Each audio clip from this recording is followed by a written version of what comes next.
Hello বন্ধুরা, তাই যেমন বাঁধাকপির পকোড়া বানিয়ে দেখাবো বর্ণালী কিচেনে। আপনারা কেমন আছেন? সবাই আশা করি ভালো আছেন। এই দেখুন, তো তেল আমার গরম হয়ে গেছে। এখন পকোড়িগুলো আমি ছেঁকে নেব বাঁধাকপি দিয়ে।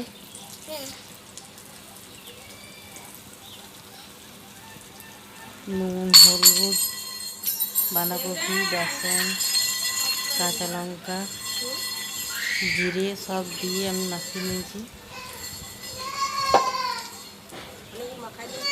একটা একটা করে সব আমি ছেড়ে দিচ্ছি তেলে। ভাজা হয়ে গেলে আমি উঠিয়ে নেব।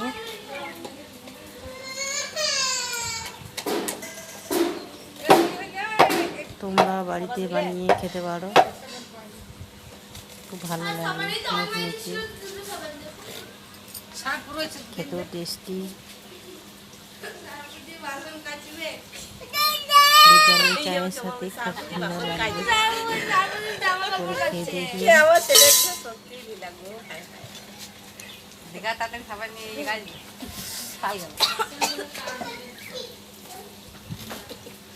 অবাক হয়ে যাচ্ছি, বুঝতে পারলি যে সার প্রতি বাসন হয়।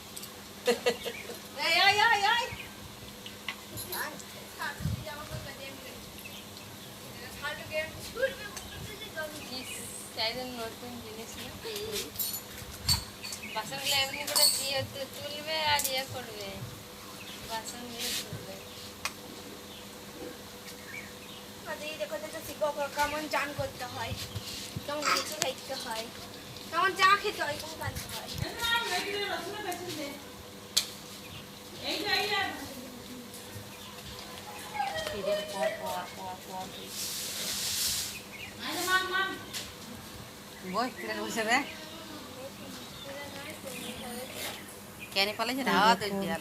বিকালের সূর্যটা কি সুন্দর ডুবছিল,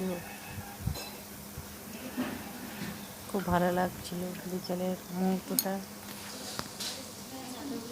দেখুন আমার পকোড়া ভাজা হয়ে এসেছে, আমি উঠিয়ে নেব। ভিডিওটা যদি ভালো লাগে থাকে লাইক, শেয়ার, কমেন্ট, সাবস্ক্রাইব করতে ভুলবেন না।